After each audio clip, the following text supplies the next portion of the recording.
show. Kobe and Sean again here. Gonna talk about March Madness, the NBA, NFL draft, and a little bit of USC we're gonna throw in there. But let's start off with the Elite Eight. How do you feel about those games? I think the Elite Eight was the day after we recorded our last show or whatever, but super boring.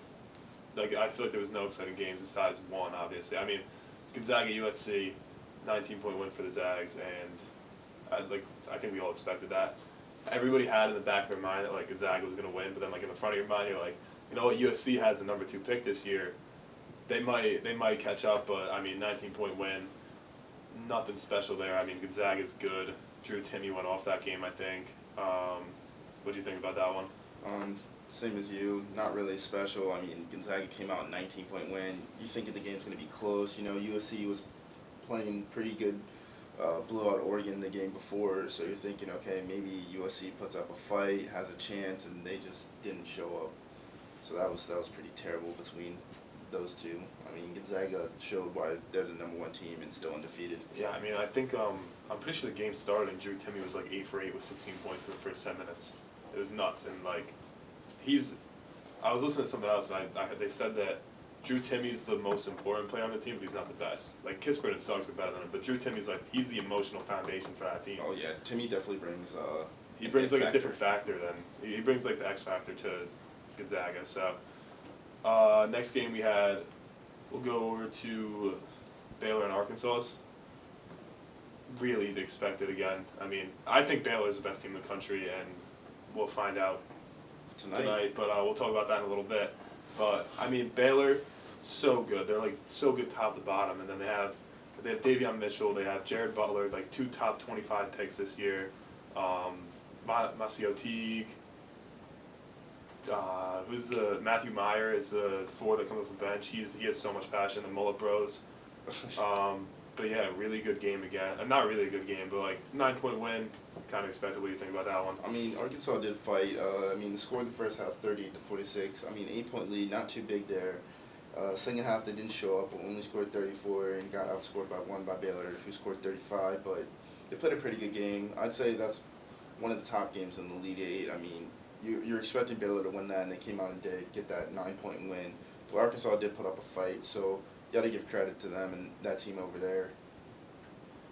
Yeah, for sure. And then another pretty big surprise game, Michigan UCLA. It was an awful game. The scoring was just so horrible, and UCLA comes out on top, 2-point victory. Johnny Juzang is a baller. He's really good. He could win player of the tournament. He's done so much for the Bruins, and of course, yes. I agree. Not a fun game to watch, but it was nice to see UCLA go far. I agree. I wanted Michigan to win. My guy Eli Brooks on that team. I wanted to see him ball out for his last season, but they just came up short. Didn't play a great game at all. The first half score was 27-23. Very low scoring, and then they scored 20 again. It's 24-26.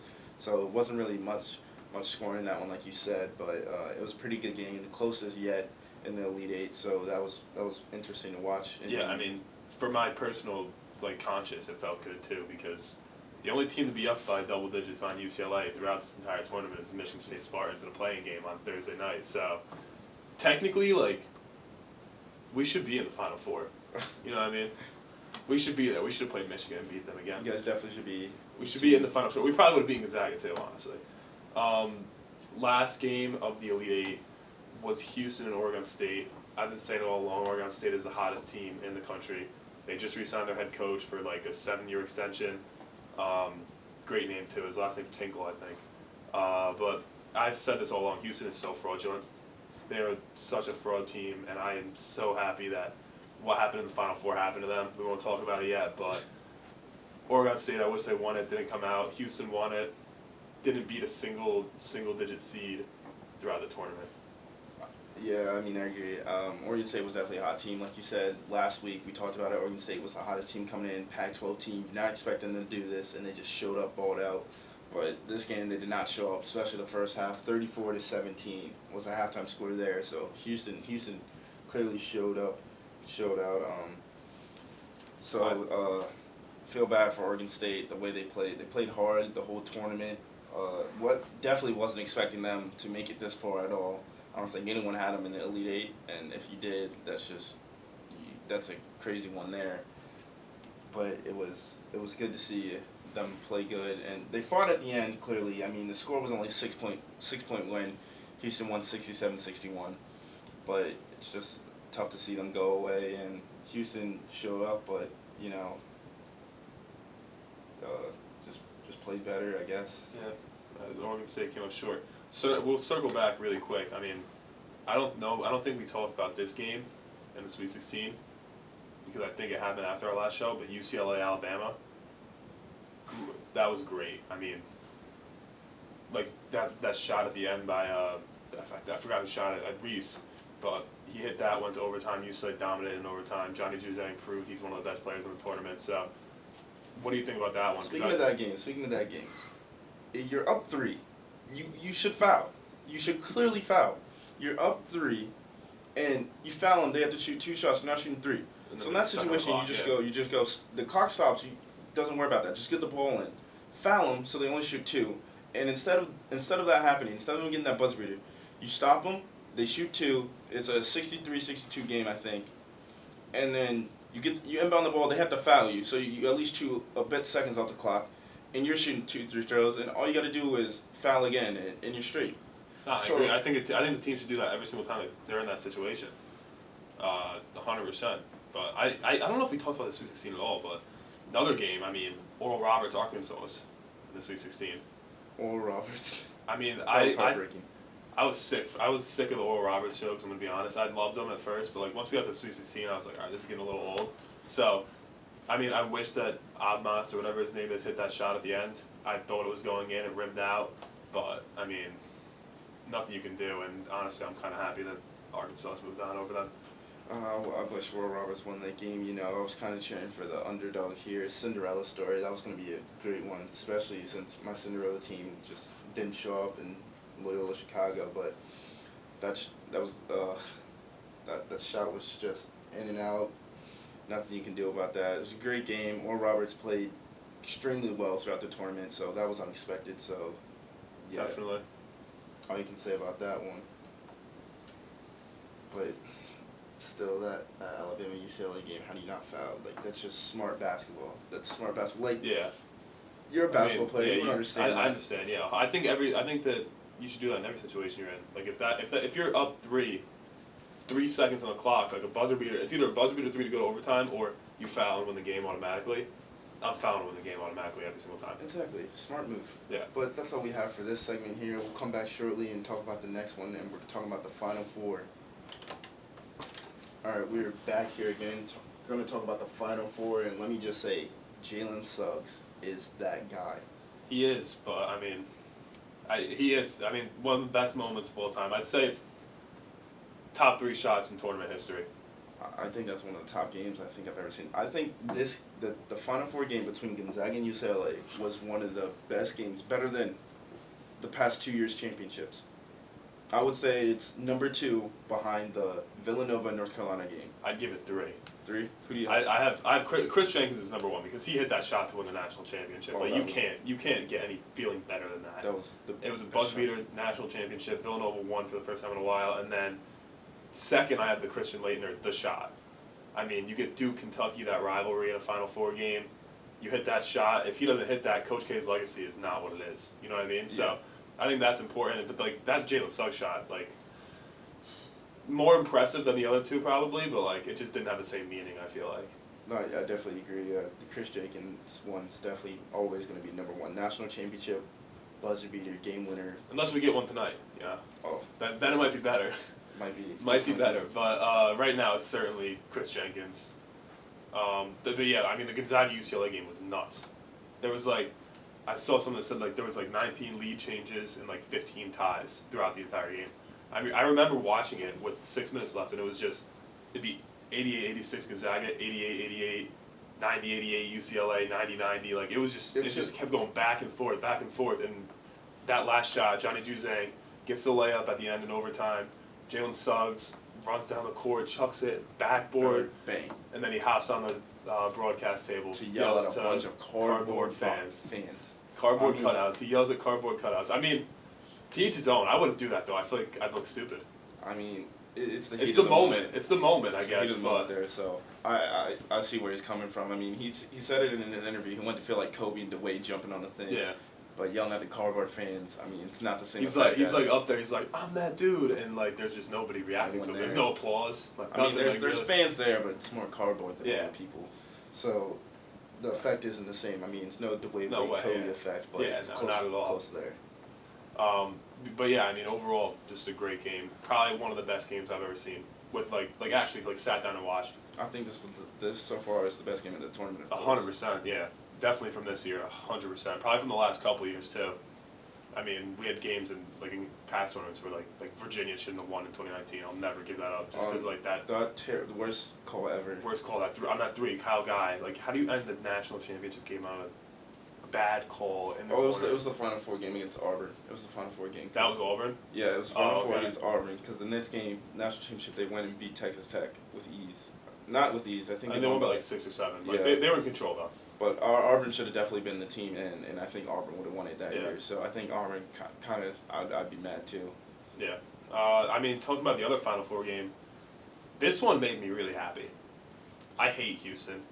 I think they're a horrible team, and I love Baylor. I think they're a really good team. So seeing them blow out Houston by 19 points in a Final Four game, not good for the casual NCAA men's basketball fan to watch, but for a hardcore fan like myself, I'm happy to see that because I think Houston shouldn't have been where they were. I'm happy Baylor is where they are, and we now we're getting the game that we never got.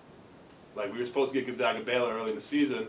It got canceled. And now look at that. It's like fate. They end up playing in the national championship, even more the highest stakes. So, I mean, I didn't expect Houston to do much there. I mean, the team's good, but they weren't that good. I mean, they had super close games each time.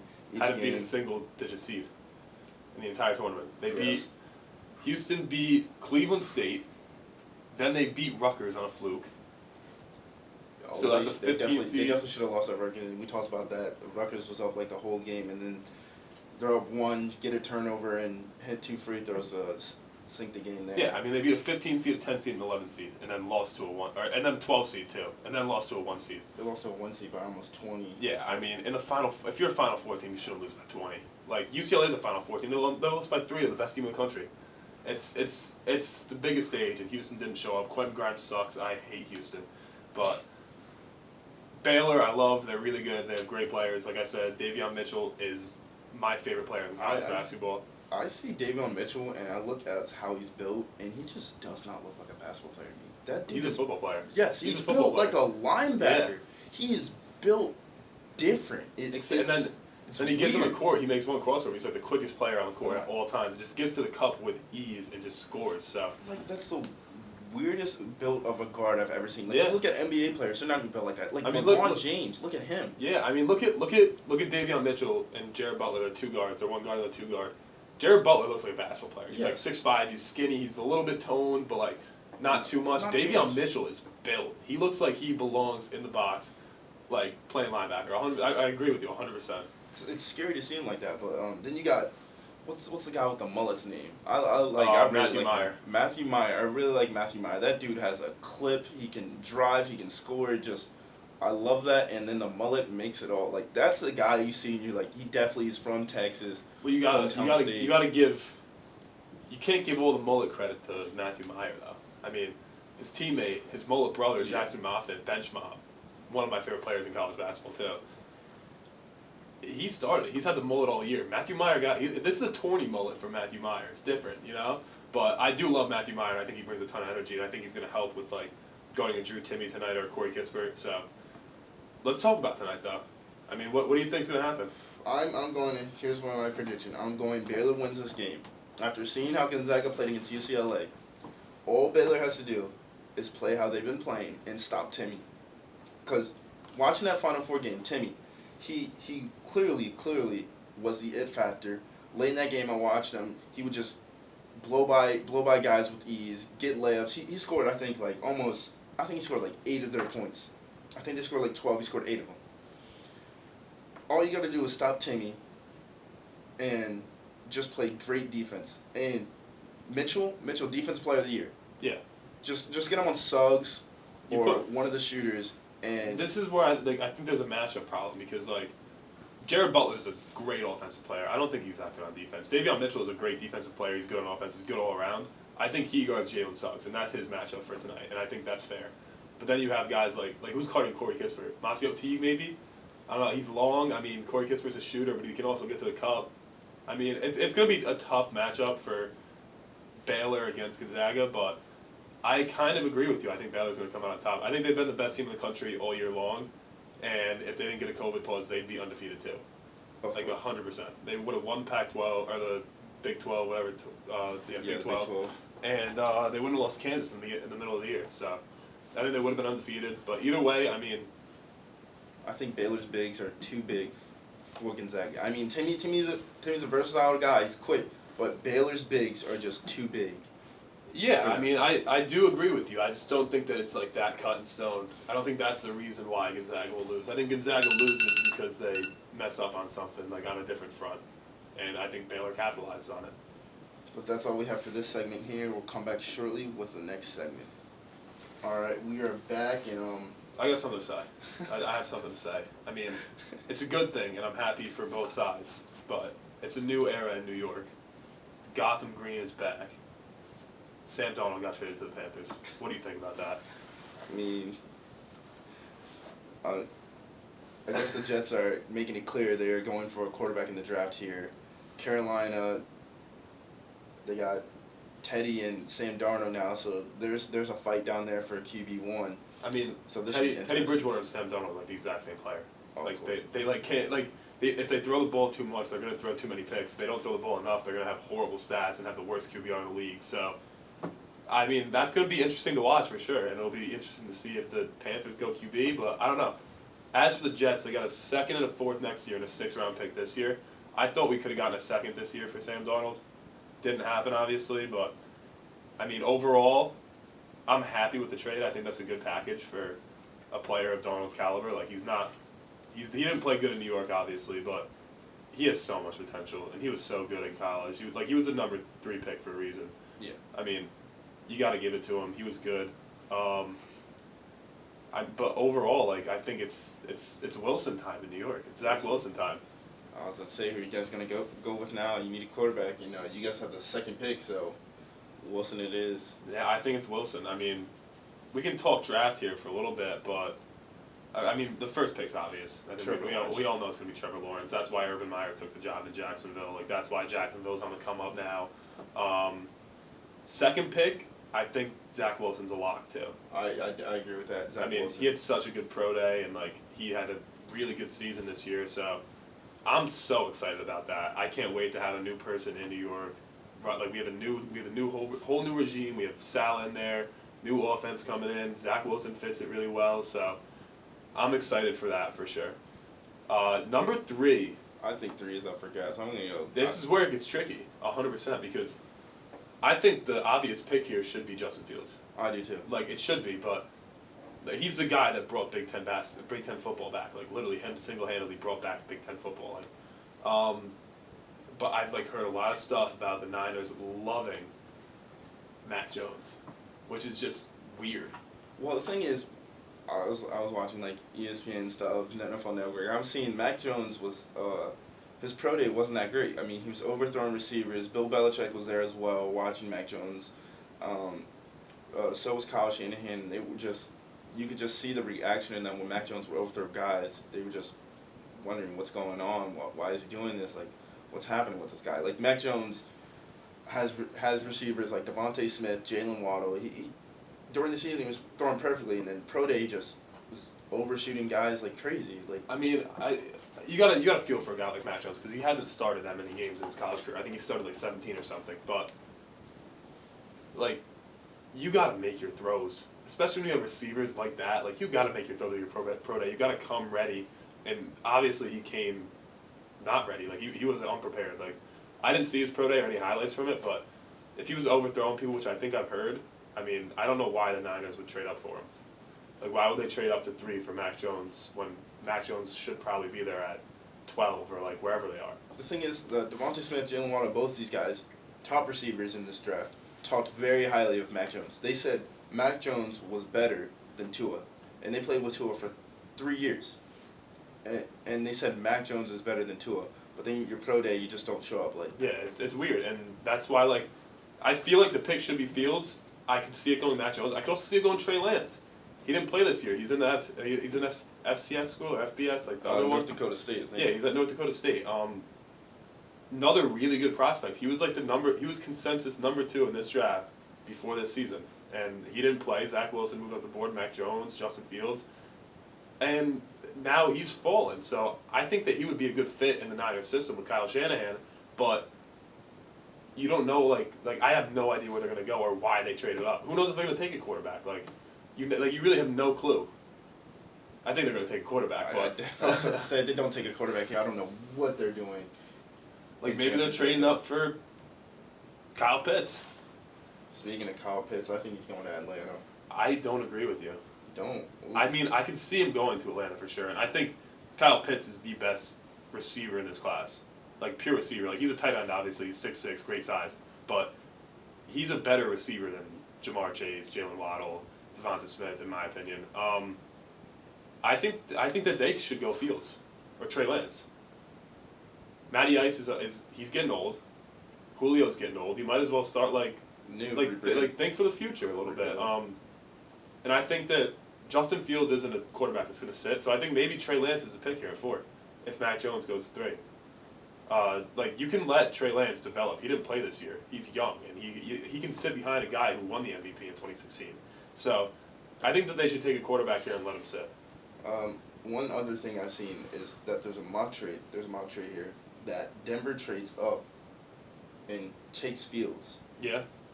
And I can see that happening because Drew Lock, I would say he's like very inconsistent. So I could see them bringing in another quarterback to kind of have a battle here because Philip Lindsay said the only person that is stopping Drew Lock is Drew Lock himself. Yeah.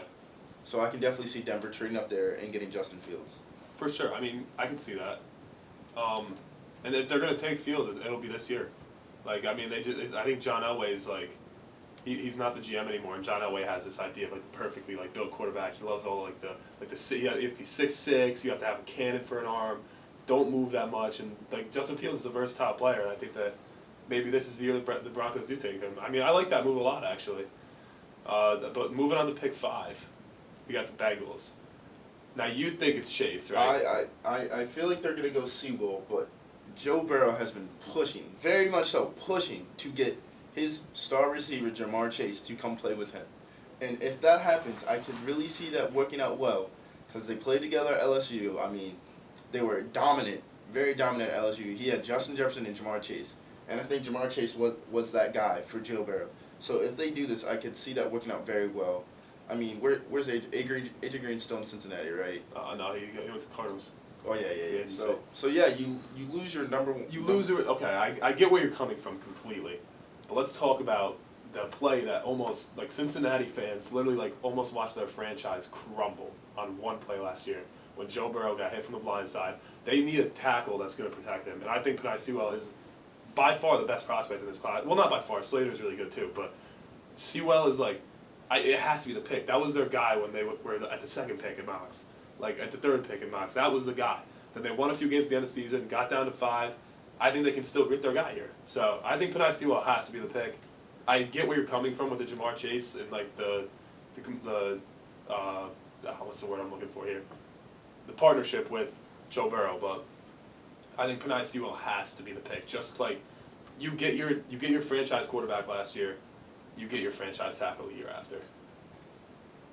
All right, I agree with you there. Yeah. I agree with you there. But that's all we have for this segment. We'll come back with the draft talk shortly after this. All right, we are back again here. We're going to talk about the 5th pick, which the Dolphins have. 6.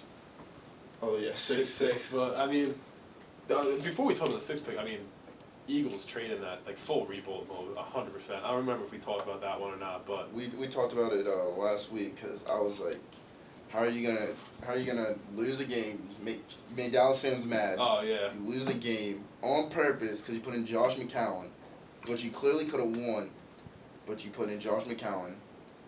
You lose that game on purpose to get a 6th pick.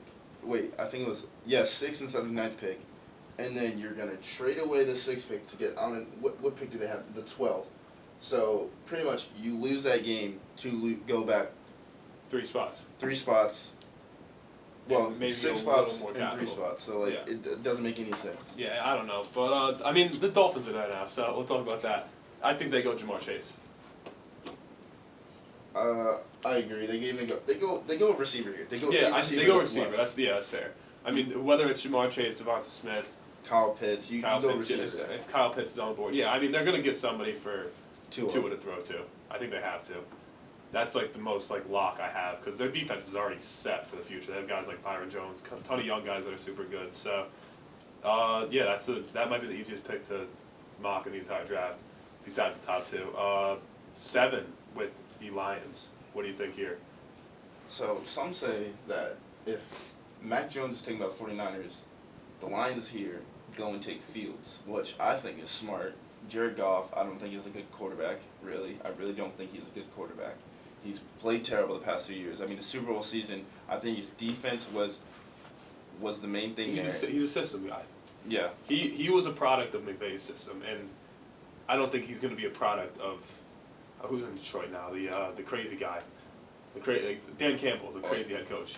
I mean, I don't think that he's going to be a system quarterback in that system because Jared Goff is like the most laid back guy I've ever met, and Dan Campbell is so fired up. So I think that they could definitely go Fields here, especially if they don't go Fields at 3 or 4.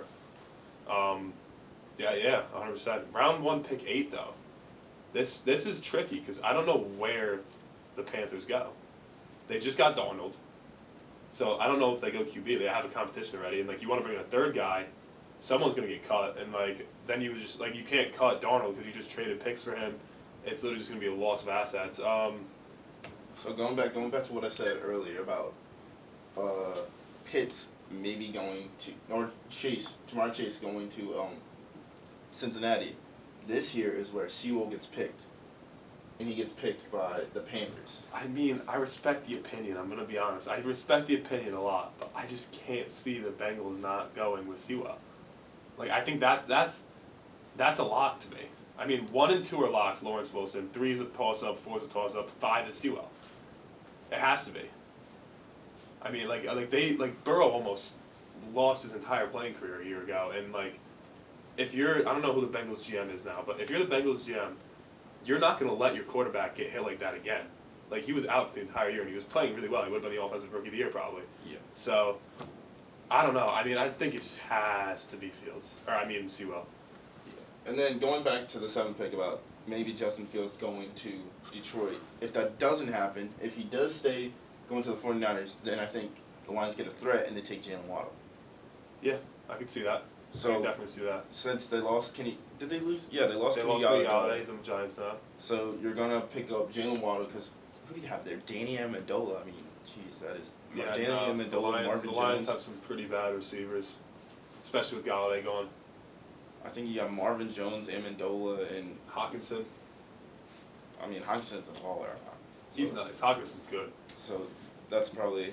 You have a running back and a young tight end there. You got Swift and Hawkinson. So yeah, you definitely need receivers. You need receivers. Yeah, Goff as your quarterback. Yeah. So where do you think Carolina goes at 8 then? I don't even know anymore. I mean, yeah, I mean I don't even know where the holes are on Carolina's team. Like I'm pretty sure the defense is pretty good. They have good receivers. Like Robbie Anderson bowled out last year. Oh yeah.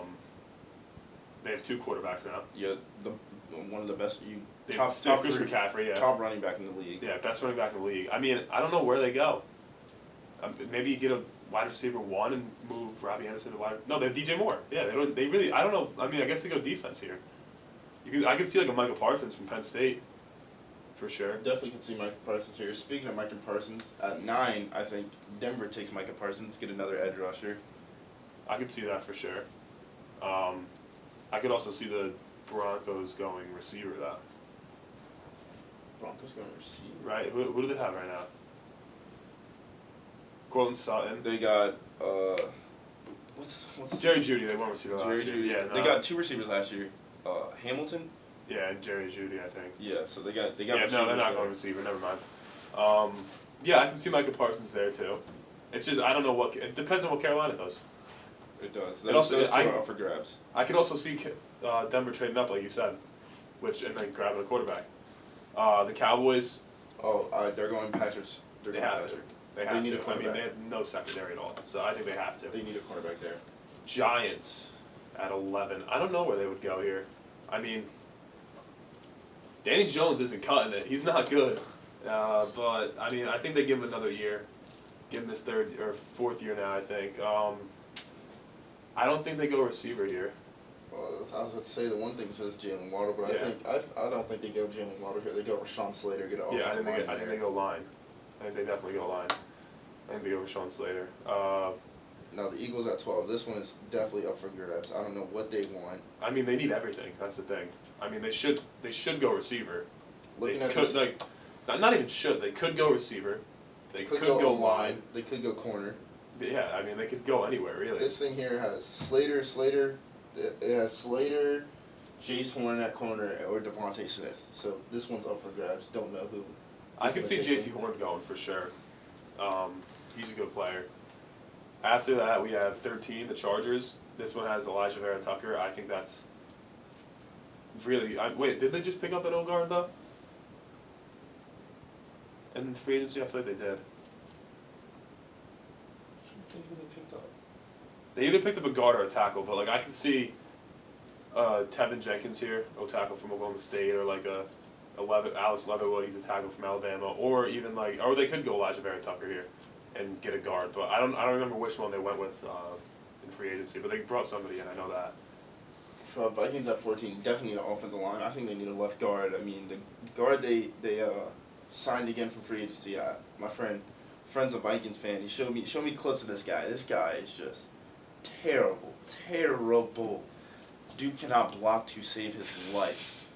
I don't know what their left guard's name is, but he's just trash. It was bad to see. I felt bad for my friend looking at that because that was just hard to watch there. So I definitely think they go left guard here or something for their offensive line. Something for Kirk Cousins there. Yeah, I think that's definitely a possibility. Christian Darrisaw is one.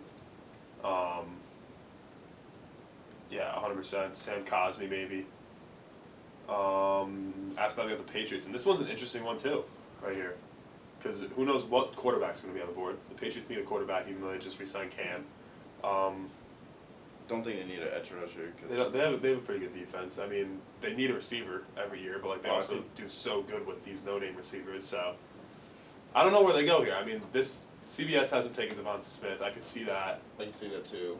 But I also don't know if Belichick would take Devonta Smith. And I don't think Devontae Smith would be that far still there. I think someone would get him earlier. But that's what we have for this segment here. We can come back shortly after this. Back again here to talk about the draft, and we were at Patriots picked. We talked about that a bit. I have no idea where the Patriots are going to go, but I mean, we can just pick up where we left off again. So we'll go to 16 with the Cardinals. Well, definitely take a corner here. Yeah. I mean, they just lost Patrick Peterson. Depends who's on the board, but I could see J.C. Horn if he's on the board still. Caleb Farley maybe. I don't think Surtain will be there, but you never know. And I think they're going to take the best corner on the board. I think. 17 here, we got the Raiders. Definitely see some type of linebacker defense type player. I mean, I don't know if they go with this has them taking Azeez Ojulari, who's great player. I love Azeez, but they already have Max Crosby and Cleveland Farrell on the edge. You know what I mean? So I don't know if they go linebacker here, but I can definitely see him taking a defensive player, maybe Zaven Collins, like an inside linebacker from Tulsa, someone like that. Definitely need that. 18, the Dolphins, definitely taking something offensive line-wise. Yeah, whatever. Get for help for Tua. Same thing, whatever the best is available. You know, Tevin Collins is on here. You got Sam Cosmi. Leatherwood's would probably still be on the board. So it's whatever. It's the best available, really. 19, Washington football team. Almost said Redskins there. Can't say that anymore. Forgot.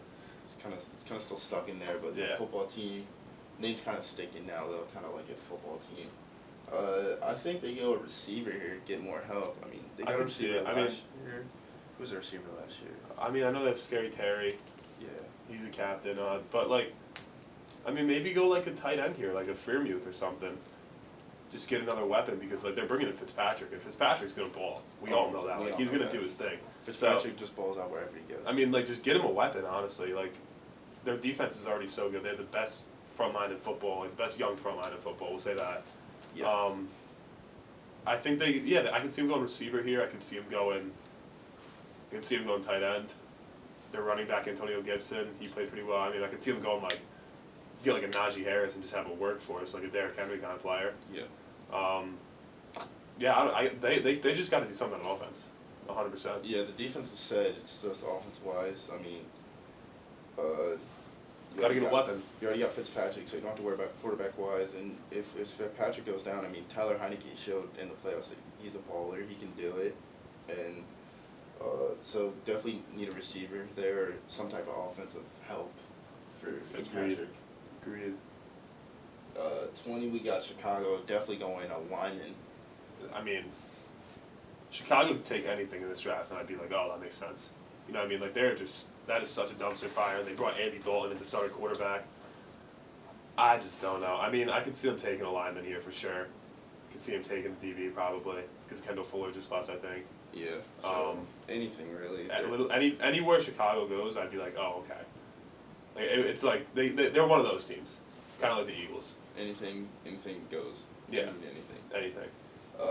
21, got the Colts. Don't really know what the Colts need, actually. They just re-signed Xavier Rhodes, so I don't think they go DB here. Then I feel like they take an offensive lineman, take Alex Leatherwood.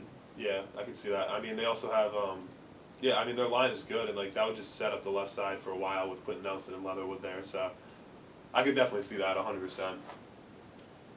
22nd, we have the Titans. I definitely think they go defensive-wise. Their offense is pretty good other than losing Corey Davis. They lost Corey Davis to the Jets. So I think they go anything defensive-wise because everything else is said. They still got A.J. Brown, Tannehill, Derrick Henry. Their line wasn't too bad this year. But I think they're losing Clowney. Mm-hmm. They might lose Clowney again, so got to go something defense here. Yeah. They got to go defense for sure. Quiddy Pay's a good pick. I like that. Jets at 23. Here we go. How do you feel about this one? I don't think we should take a running back. You don't think you should take Travis Etienne here? No. I think everybody's going to expect us to take a running back. We don't really have a good running back, but I do not think we should take a running back. Just like based on the fact is that like we saw what happened with Le'Veon Bell, right? Like we traded big money for it. We signed him to a huge deal, bought him out. Like running backs are a product of their system, really. Unless your name is Derrick Henry, you're not going to be good without an O-line. Yeah. Like, I don't think that we should take a Travis Etienne just because, like, we're not in the position to take it. We have so many holes in our roster that we shouldn't take a running back at 23 because there's so many other good ones. Like, we can get Chubba Hubbard in the 4th round probably. But I think we should go defense here. Jason Owaz won, Carlos Basham. I really, really love Greg Rousseau out of Miami. He's had some problems, but I think that we go defense here, edge, corner, whatever it is. Caleb Farley's still on the board, maybe. Yeah, but 100%. That's like I don't think we should take a running back. Pittsburgh, 24. I think. Who did they take here? Did they sound Bud? I think they lost Bud Dupree, right? They did lose Bud Dupree. So I feel like they go defense here, or even a running back. I mean, Anthony McFarland. You got Anthony McFarland last year. Yeah, James Conner, but James Conner sucks. James Conner isn't good, and then Benny Snell. So anything can go for Pittsburgh here. Yeah, I mean Pittsburgh is a really complete team. Like they're pretty good, like top to bottom. They're the best defense in the league. Obviously, you're not going to agree with me probably, like, but Pittsburgh has like the best. They're a top 5 defense. Definitely top defense. Easily. Big Ben's coming back for a year. Their line's always been really good. Big Ben coming back, I really love that. I mean, I can see a running back here though. 100%, yeah. I can see them taking Etienne. Oh, I definitely see that as well. Next we got the Jags. That's another one of those teams. Up for grabs. Especially at 25, it's up for grabs really. Like you're looking for value in the late 1st round. Someone that's going to be a good pick for a while. 26, Cleveland definitely going defense here. Their offense is set, so definitely something defense wise. I mean, they have the best offense on paper in the league, but I mean, they definitely need like some type of linebacker, edge rusher type guy. I mean, yeah. you do got Myles Garrett, top defensive end in the league, one of the tops. They got their nose tackles like Ojinobi or something like that. They got him. So yeah, I mean, I can see them go on defense here for sure. 27th. We got my guys, the Ravens. I don't think we're gonna go receiver here. We just signed Sam Watkins. I think we definitely need an edge rusher. So any edge rusher that's there, Gregory Rousseau, anybody, Jason. We get an edge rusher because we definitely need that. Yeah, I mean with the losses of Judon and you lost Ngakwe, right? Yeah, we lost Ngakwe to the Raiders. I mean you need something there just to replicate what like the two of them did. I mean, then just to finish up the last couple picks, 28 we have the Saints, probably gonna go D-line. 29 the Packers, could see them going D-line, but like, once again they're a complete team. They could really go anywhere. 30 the Bills. I don't know the Bills. The Bills maybe seem like they're set. Maybe the secondary. I mean, just juice it up a little bit. Definitely so. Chiefs. I don't care. They have to go line. They have to go line. Oh yeah, that was terrible. Yeah, and the Bucks are just. The Bucks have all 22 of their starters. Who do they need? What do they need? They just need like sign up, pick a kicker in the first round. Who do they really need?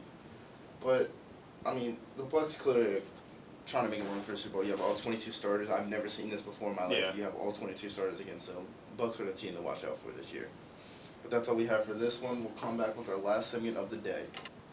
Back again with our last segment of the day. We're going to talk about the NBA here, starting off with the West.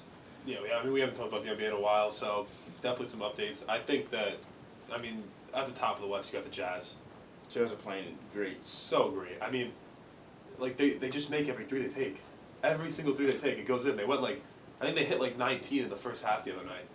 Like, insane. And Donovan Mitchell's playing out of his mind. Rudy Gobert is one of the best defensive players in the league. Definitely, of course.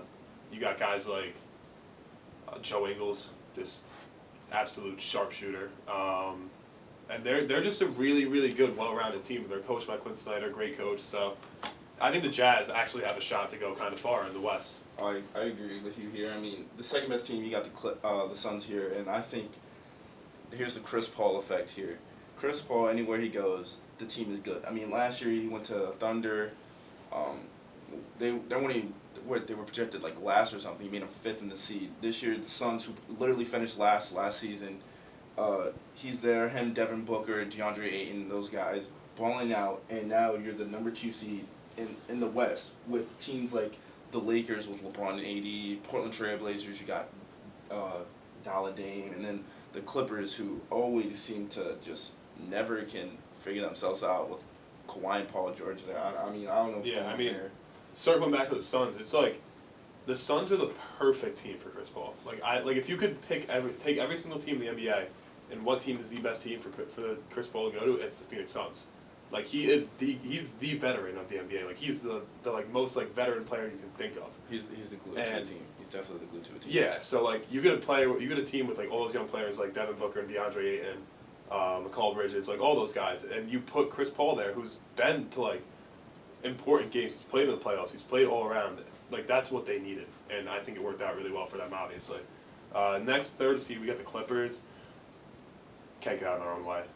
Never will be able to. I mean, they have the most talent in the conference probably, and just can't do. They can't anything with it. Make a Western Conference Finals. I just don't get it. Then we got the Nuggets here. I mean, just got Aaron Gordon off the trade. You got Jamal Murray, Aaron Gordon, Jokic. So that team's pretty good. And then you got Bobo getting some time there. So you got Michael Porter Jr. I mean, they have the MVP of the league on their team. So. And you also got JaVale McGee. So they're pretty set on the big guys. They got Gordon to help out. Jamal Murray, definitely a great point guard in this league. So they're pretty set. I definitely think they can make a run this year. I mean, they did last year. Yeah, they went to the Western Conference Finals. So I definitely can see them making another one here, maybe even making the finals. And then you got the Lakers. I mean, the Lakers. I feel bad for the Lakers. Injury prone. Dude, the Lakers they're toying with like a playing game here if LeBron and AD don't come back. So they lost Drummond too. If they go down to the 8th seed, I mean, In the play-in tournament, like, they're going to just demolish everybody and then probably beat the 1 seed. So, you never know, but, like, I mean, I feel so awful for the Lakers with their injuries. It's just not looking good for them. 6, we got Portland. Don't really know what's happening in Portland right now. I mean, they have Dame. Just really all you need. Like, that's why they're good. Like, that's literally, I mean, they just traded for Norman Powell for Portland. I mean, they have a solid team. It's just, you know, they need another guy. Like, they have Dame and C.J. McCollum. C.J. McCollum's a great, like, second option, but they need another, like, guy if they want to win a title. So, and then you got the Mavericks at 7. My favorite player in the league, probably Luka Doncic. Yeah, that's their whole team. That's their franchise right Just there. Luka. Yeah, it's just Luka, and Kristaps sucks. So. Yeah, Kristap's not playing good. I mean, I don't know what happened to him. He used to be the guy, but Yeah. don't know what's going on now. Then you got 8th, you got Memphis, John Morant and his boys. Yeah. I pretty much think John Morant, that team is on his back, really. Ja takes him how far he goes. I mean, you got Jaren Jackson too. They definitely have a good team, but like that. I mean, that rounds out the playoff picture right now. Actually, we'll go 9-10 too. We got the Spurs and the Warriors. I'll tell you this though. I'm pretty sure, I'm not positive, but the play-in is seeds 7 to 10 in the conference. If the Warriors play the Mavericks in the first round of that play-in tournament, Steph Curry could beat them. Oh, single-handedly. And then I think the Warriors could make the playoffs. Like, that's just nuts to me. Just going one out since this team is out, maybe 2. Sacramento and the Pelicans. I definitely think the Pelicans could try to make a run for this playing game. I mean, you traded J.J. Redick and you kept Lonzo, and Lonzo has been balling out. Yeah. Balling out. Yeah. I think I scored like 20 the other night. Yeah, and you got Zion Williamson too. Oh, Zion. Like, I mean, you got Brandon Ingram. Brandon Ingram, great scorer. I mean, Zion's just, he doesn't miss. Like, he just has he has the highest field goal percentage. He plays like the small forward position, so that's like unheard of. The Kings, though, I think they're an interesting team that can make a little run here because they have De'Aaron Fox, like Buddy Hield, Bojan, I think, is still on the team. So like they have a good team too. So, I mean, the West is going to be interesting, but I think for the first time in a very long time, the Eastern Conference is more competitive than the Western. I agree. I mean, you got a tie for first place right now. You got the 76ers and the Nets. There's only 3 teams in the Eastern Conference that I think are guaranteed to make the playoffs. Bucks, Nets, 76ers. That's it. And then after that, like, any of these teams could be in a play-in tournament and lose. I agree. I mean, I don't know what's wrong with the Celtics. I mean, you got Tatum and Jaylen Brown. They aren't playing well. I mean, Charlotte's making a run. I think if LaMelo gets back in time, I think they have a chance to at least make it to second round of the playoffs there. Yeah. Hawks, Trae Young and the boys. I think they can. I feel like the Heat definitely should be playing better than they are. You got Jimmy Butler, Tyler Hero. Who else did they just get off a trade? Oladipo. Oladipo. So I feel like Kendrick Nunn, Bam Adebayo. I mean, they're getting hot though. They've won 4 in a row. They're gonna keep going. So I definitely see them making. They just beat my Knicks. I think the Knicks are gonna make a run too, actually. But that's a little bit of bias because I watch them every single day. But like, they have a good team. Like, this is the most excited I've ever been to watch Knick basketball since 2013 with Mila. And like, it feels good. Because the Knicks are supposed to be good. Like, they're a New York team. I mean, looking at the rest of the playoff picture, like the Hawks, Heat, Hornets, they're 4, 5, 6, 7, 8, 9, 10. Any one of those, Hawks, Heat, Hornets, Knicks, Celtics, Pacers, or the Bulls, even the Raptors maybe making a run for that 10 seed, could play in the play-in tournament. And that's just absurd to me. I definitely agree there. And then talking about the top 3 teams here, I definitely see the Nets after getting their guys together. They're definitely going to make a run for it. I think either Simmons or Embiid was hurt the past few nights, so definitely get a comeback from that. The Bucks, I mean, you just got PJ Tucker, so that helps out. But I definitely see the Nets taking over first place here, and I have the Nets as the final team. Yeah, I mean, I think the Nets win the Eastern Conference, which hurts to me to say because I'm a Knicks fan. But, you know, I'm excited for the rest of the NBA season, see how it pans out. Can't wait to see it. Yeah, but with that being said, you guys can listen live anytime at CougarRadio.net. Follow us on Instagram and give us a like on Facebook at Cougar Radio. Subscribe to our YouTube and Spotify to watch and listen to all our podcasts. Well, that's all we have here for you today. Our matchup for tonight, Gonzaga Baylor. Can't wait to see that, and we'll catch you on Friday for our next show.